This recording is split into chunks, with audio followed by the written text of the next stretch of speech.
ইনসাফ ভিত্তিক সমাজ এবং জবাবদিহিমূলক রাষ্ট্র ব্যবস্থা প্রতিষ্ঠা করা।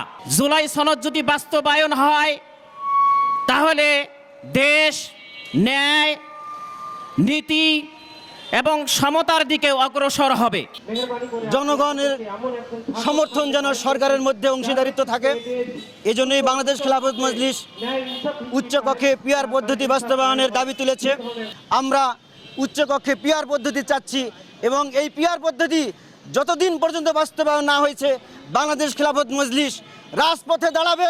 এই জাতীয় নির্বাচন বাস্তবায়ন হতে দেবে না এবং লেভেল প্লেয়িং ফিল্ড যতদিন পর্যন্ত তৈরি না হয়েছে ততক্ষণ পর্যন্ত এই বাংলার জমিনে আমরা রংপুরের রাজপথ থেকে জানান দিতে চাই, কোনোভাবেই জাতীয় সংসদ নির্বাচন আমরা মেনে নেব না।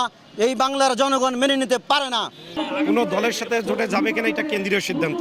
কেন্দ্র যে সিদ্ধান্ত এখন পর্যন্ত আমাদের কোনো সিদ্ধান্ত এমন হয়নি বা কেন্দ্র থেকে আমাদেরকে জানানো হয়নি যে নির্দিষ্ট কোনো দলের সাথে যাবে অথবা দলের সাথে জোট হবে, এই ধরনের কোনো সিদ্ধান্ত আসেনি।